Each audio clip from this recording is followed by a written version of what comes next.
Assalamualaikum warahmatullahi wabarakatuh. Waalaikumsalam. Semangat pagi. Salam sejahtera untuk kita semua, sahabat BLAJ. Pada kesempatan ini kita akan bincang-bincang sederhana terkait dengan moderasi beragama, sebuah istilah ataupun isu yang sangat menarik dan sekarang ini banyak dibicarakan oleh banyak pihak. Telah hadir bersama dengan kita Bapak Dr. Saprillah. Siap. Gimana kabar Pak? Alhamdulillah. Alhamdulillah. Baik sekali, gitu. Beliau adalah Kepala Balai Litbang Agama Makassar atau yang akrab disapa dengan Pak Pepi. Siap, Pak Susari. Oke, Pak Pepi. Ya, gimana? Kira-kira apa sih sebenarnya substansi dari moderasi beragama dan juga kira-kira apa yang melatar belakangi terbitnya istilah ini? Ya, baik. Terima kasih, pertama kali saya ucapkan terima kasih karena udah diundang nih di podcast Balai Litbang Agama Jakarta untuk membincang sesuatu yang kata Pak Susari tadi lagi seksi isunya gitu. Banyak orang yang membincangnya, pro kontra terjadi di mana-mana. Kelompok yang menolaknya sepertinya juga sama kuatnya dengan kelompok yang mendukungnya. Sebagai bagian dari negara tentu kita berada di pihak yang mendukung begitu. Nah, kalau pertanyaannya apa latar belakangnya, sebenarnya semuanya sudah dituangkan di dalam buku Moderasi Beragama, tinggal dibaca saja. Kementerian Agama juga sudah menyusun roadmap moderasi beragama, substansinya apa sudah ada semua. Jadi publik sebenarnya sudah disediakan banyak sekali rujukan-rujukan. Jadi sudah tidak ada alasan sebenarnya publik tidak sudah tahu. Lengkap referensinya. Tetapi kalau kita mau diskusikan sore ini, saya ingin mengatakan bahwa saya ingin mengambil satu konteks diksinya Pak Susari. Saya menganggap bahwa moderasi beragama ini diksinya sebagai sebuah diksi dia adalah masuk pada ranah menenteramkan political semantik yang begitu gaduh ketika negara sering menggunakan kata radikalisme begitu. Jadi sebelum istilah moderasi beragama muncul di dalam benak kita biasanya kan disuguhi dengan istilah ekstremisme, kemudian radikalisme, terorisme. Itu lama kita berkutat di isu itu. Di sejak pasca reformasi sampai 2019 isu atau diksi yang dimainkan untuk melihat gejala keagamaan di masyarakat kita adalah soal radikalisme. Apa yang terjadi? Saya tidak masuk pada bagaimana radikalisme itu bekerja untuk meminggirkan kelompok-kelompok yang disebut teroris. Tetapi kata radikalisme ini masuk ruang politik. Jadi ketika misalnya negara, ingat nggak Pak Susari ketika Menteri Fakhrul Razi di awal pemerintahannya menggunakan kata radikalisme itu rame banget tuh. Banyak yang menyerang dan sebagainya. Sebelum-sebelumnya juga terjadi seperti itu. Nah, konteks moderasi beragama ingin menggantikan diksi radikalisme yang cenderung menunjuk. Kalau moderasi beragama ini kan konteksnya ngajak ya. Jadi siapa saja yang ingin bermain di arena moderat, ayo siapapun dia. Nanti yang tersisa di kanan ya itu mungkin yang disebut selama ini radikalisme, yang di kiri dia liberal gitu, liberalisme. Jadi kalau bicara tentang apa substansi moderasi beragama dalam perspektif saya, negara ini sedang ingin memastikan sebuah cara pandang yang sebenarnya sudah dimiliki sejak lama begitu. Cara pandang tengah, cara pandang yang kontekstual, cara pandang yang toleran dan sebagainya. Itu sebenarnya sudah dimiliki sejak lama, tetapi mengalami interupsi dengan munculnya gejala-gejala sosial keagamaan. Lalu kemudian negara mendaur ulang. Jadi ini penting Pak Susari. Moderasi beragama itu bukan dogma negara kepada masyarakat, tetapi negara menganalisis potensi-potensi praktik-praktik baik yang selama ini berkembang dalam masyarakat, dibungkus dengan kalimat baru yang bernama moderasi beragama. Isinya ya barang lama sebenarnya, tapi dikemas sedemikian rupa lalu kemudian diberi merek baru namanya moderasi beragama. Isinya kan 4 ya yang dikembangkan. Pertama, komitmen kebangsaan. Apa baru komitmen kebangsaan? Sejak negara muncul ini komitmen kebangsaan sudah menjadi isu utamanya gitu. Nah, kenapa dimunculkan kembali? Karena ada paradigma kebangsaan yang muncul di tengah-tengah masyarakat Indonesia yang mencoba untuk mengkritik bahkan sampai kemudian ingin mendowngrade NKRI. Misalnya ada HTI dengan konsep khilafahnya, bukan soal kita tidak berdebat apakah khilafah salah, benar atau tidak, tapi cocok nggak dengan kesepakatan kita. Sebenarnya di situ poinnya. Sehingga kemudian komitmen kebangsaan menjadi kuat. Muncul kelompok yang kemudian menyatakan bahwa upacara bendera itu haram misalnya. Dan itu main 2000-an ke atas. Yeah. Konteks itu bagi kita kalau lanjut itu bisa memotong cara pandang founding fathers dengan masyarakat generasi selanjutnya tentang apa yang disebut dengan kebangsaan. Yang namanya nasionalisme, Pak Susari, kan teori yang saya anut itu bahwa nasionalisme itu adalah sebuah imagine community, bahwa dia masyarakat yang membayangkan dirinya sama begitu.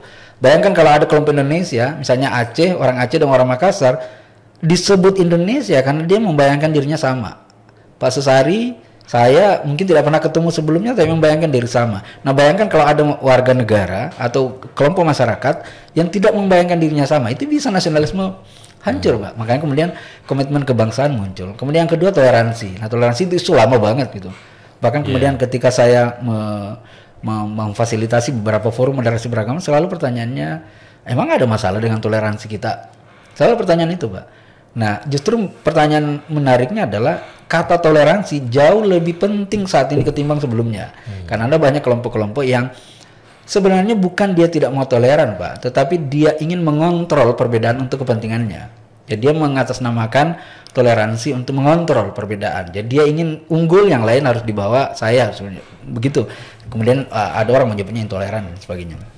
Nah, yang ketiga soal anti kekerasan. Gitu. Kemudian saya pikir tidak usah bahas tentang kekerasan. Kita paham kita peace building, peacemaking dan sebagainya. Nah, yang terakhir penerimaan terhadap nilai-nilai lokal. Penting itu karena lokalitas itu yang dimaksud adalah identitas yang melekat pada kita. Yang orang Bugis punya identitas khas. Orang Sunda punya identitas khas, itu lokal, yang itu juga harus dihargai karena karena sendi kebangsaan kita salah satunya adalah identitas lokal, karena itu harus dihargai. Orang Bugis bagaimana dia menghadirkan dirinya dengan kebugisannya sebagai orang Indonesia, itu harus dihargai dengan cara yang sama. Orang Sunda, orang Jawa menghadirkan kejawaannya dalam membentuk mozaik kebangsaan kita. Jadi kalau kita simpulkan sebenarnya toleransi, anti kekerasan dan penerimaan lokalitas bagian penting untuk menyokong kebangsaan kita. Nah, itu yang disebut moderasi beragama sebenarnya. Jadi tidak ada urusan dengan hal-hal yang sifatnya teologi ya sebenarnya dalam moderasi. Jadi sebenarnya moderasi beragama itu udah ada dalam jiwa kita ya. Iya, dan jadi itu menjadi warisan kita, Pak. Melihat penjelasan Pak Pepi itu sangat bagus. Yang pertama substansinya itu menyangkut penguatan komitmen kebangsaan kita, menjaga toleransi di tengah heterogenitas kita sebagai bangsa, kemudian juga anti kekerasan dan lokalitas tadi. Ya, menjaga kearifan lokal ya. Ini saya rasa kalau dilihat substansi ini kan sangat baik sekali. Ya, saya punya pengalaman begini Pak Susari, kan beberapa kelompok keagamaan harus diakui agak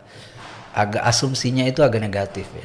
Seringkali misalnya setelah diskusi dia bilang kepada saya, Pak Pepi, kalau yang dimaksud moderasi beragama yang ini, kami juga mau ikut terlibat. Ya memang Menteri Agama menyebut moderasi beragama yang ini isunya, bukan tidak ada urusan dengan sholat. Melihat substansi yang sedemikian luar biasa, sementara di sisi lain ada kelompok masyarakat yang menolak, memiliki resistensi tinggi. Kira-kira itu apa yang terjadi sih di masyarakat kita itu? Jadi kalau dalam pengalaman saya Pak Susari, kebetulan setelah diklat instruktur nasional moderasi beragama kan kita diterjunkan untuk mengelola forum, termasuk dalam ASN Kemenak. Termasuk saya pernah ikut mengelola di Kanwil DKI Jakarta gitu. Saya membagi 3 sebenarnya klaster penolakannya, 3 yang berkembang di masyarakat dan memang opininya kencang. Pertama, moderasi beragama ini adalah kelanjutan dari proyek liberalisme yang gagal. Jadi dianggap moderasi beragama ini adalah kelanjutan dari kelompok liberalisme yang gagal lalu kemudian mengganti nama menjadi moderasi beragama. Tudingan itu kencang. Nah, ketika saya bertanya, sebenarnya Bapak tahu nggak sih apa yang disebut liberalisme itu? Gimana menetapkan sesuatu bahwa moderasi beragama yang kelanjutan dari liberalisme? Gimana indikatornya? Saya bilang seperti itu. Nggak bisa jawab juga. Nah, ternyata ada salah paham tentang liberalisme. Liberalisme yang dipahami adalah kebebasan penuh. Saya bilang isu kebebasan adalah isu bersama. Bahkan dalam Islam sekalipun isu kebebasan dihargai. Lakum dinukum waliyadin, lana a'maluna walakum a'malukum la hujjata bainana, la ikraha fid din. Jadi kebebasan itu menjadi salah satu isu besar di dalam agama kita. Nah, untuk menyebut apa itu liberalisme, ya, cara pandangnya sederhana. liberalisme sebenarnya adalah sebuah pandangan yang ingin menempatkan hak individu itu lebih utama begitu. Jadi kebebasan individu yang menjadi utama. Misalnya gini, sederhananya, saya gay, saya menyukai laki-laki. Dalam pandangan liberalisme, sebagai seorang gay yang menyukai laki-laki, negara harus mengesahkan pernikahan saya begitu. Itu liberal. Nah, yang kanan itu yang fundamental, mengontrol seluruh realitas sosial dengan teks dan tidak ingin menggerakkan realitas dengan teks. Nah, kita ada di tengahnya begitu. Teks oke, tetapi yang hak terlalu individual juga nggak boleh oke. Gimana? Misalnya pernikahan di negara kita tidak ada urusan dengan tidak boleh ada nikah sesama jenis, karena kita sudah mengklaim bahwa pernikahan itu bukan urusan individu, tetapi urusan kebudayaan, urusan kemanusiaan, urusan keluarga dan sebagainya. Bahkan di Sulawesi Selatan, Pak Su, kalau Pak Susari masih muda dan kemudian punya calon istri dari Bugis dan tidak punya uang banyak, itu nggak bisa naik karena uang pandainya tinggi banget gitu. Artinya apa? Pernikahan kita itu urusan budaya, urusan komunal begitu, bukan urusan individual. Nah, urusan komunal inilah menjadi urusan moderasi beragama. Misalnya tentang pendirian rumah ibadah. Kalau menggunakan pendekatan liberal, tidak boleh ada orang meskipun jumlahnya satu orang ingin mendirikan gereja di tanahnya sendiri, nggak boleh, dilarang sebenarnya. Kalau pendekatan liberal.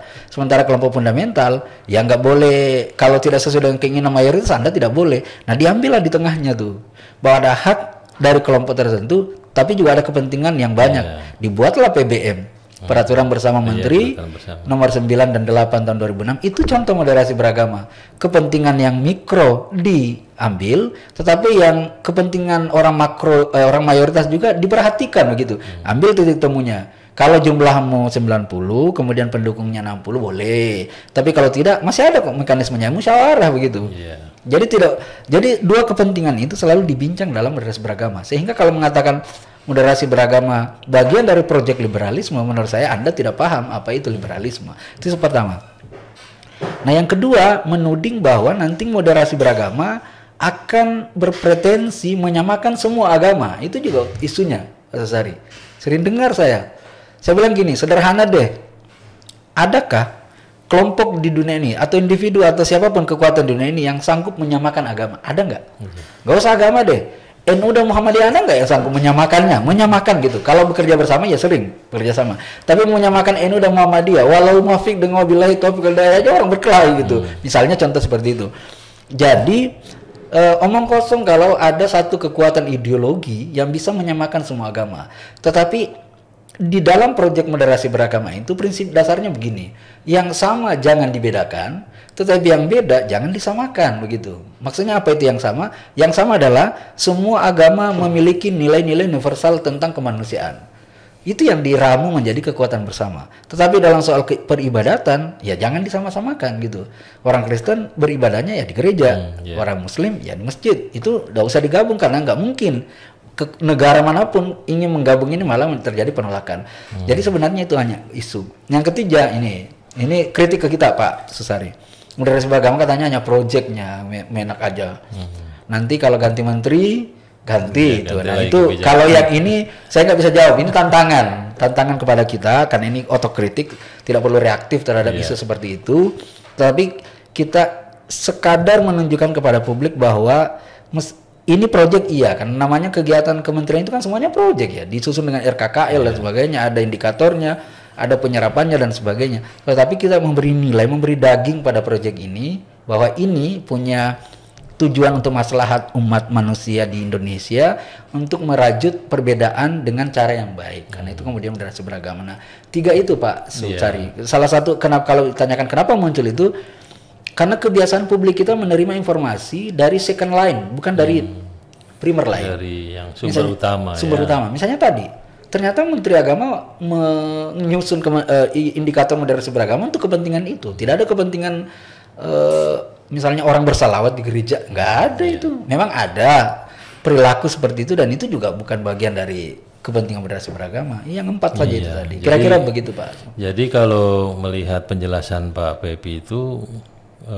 penolakan mereka itu nggak mendasar ya. Iya. Artinya nggak terbukti. Nggak ada bukti. Apa tidak yang terbukti. dituduhkan itu sebenarnya tidak sesuai dengan fakta yang sebenarnya. Betul. Di level saya menganggapnya sesungguhnya moderasi beragama itu ya memang untuk memperkuat komitmen kebangsaan kita, gitu. menciptakan toleransi antar umat beragama yang baik, ya, menghargai budaya lokal. Saya rasa ini memang sangat baik sekali. Nah, mungkin dari Pak Pepi kira-kira apa yang diharapkan ke depan ya dengan substansi moderasi beragama yang sedemikian luar biasa itu, supaya mungkin juga kita memiliki visi yang sama untuk membangun bangsa ini. Kira-kira apa yang diharapkan oleh Pak Pepi ke depannya untuk kita semua nih, ya, dalam pertama, rangka untuk mainstreaming moderasi beragama? Ya, ada hal yang menarik dalam pelaksanaan moderasi beragama ini sebagai sebuah gagasan dari negara. Ini adalah satu-satunya mungkin gagasan yang tidak disertai kebijakan dulu. Nggak ada kebijakan awal ya. Yang ada adalah wacana dulu. Karena saya tahu Badan Litbang dan Diklat yang menyusun buku, teman-teman dari Puslitbang 1 itu yang menyusun buku moderasi beragama yang berwarna hijau muda itu. Jadi pendekatan awalnya adalah wacana. Kan sampai sekarang juga belum ada kebijakan yang spesifik tentang moderasi beragama. Jadi wacana dulu. Wacana ini nanti kemudian diluncurkan ke publik. Bagaimana publik melihat ini? Sebuah wacana, Pak Susari, dia berubah menjadi diskursus kalau dia ada wacana penanding, dan kalau dia kuat melewati masa-masa krisisnya dan dia tetap menjadi diskursus publik, maka dia menjadi ideologi nantinya. Misalnya Pancasila kan di awal-awal juga banyak tekanan gitu. Tapi kan dia berhasil melampaui masa-masa sulit dan menjadi paradigma. Orang sekarang semua bicara Pancasila. Saya kebetulan melihat pertengkaran Habib Bahar dengan salah seorang, Pak Habib Bahar juga mengatakan saya Pancasilais gitu. Jadi Pancasila menjadi idiom bersama, cuma menafsirnya beda-beda gitu. Nah itu satu dulu. Kampus kan punya rumah moderasi. Yeah. Nah saya berharap diskusi tentang moderasi beragama itu lebih banyak dalam konteks kritiknya. Jangan hanya soal mendukungnya saja. Namanya wacana kan pasti ada kelemahannya, Pak. Yeah.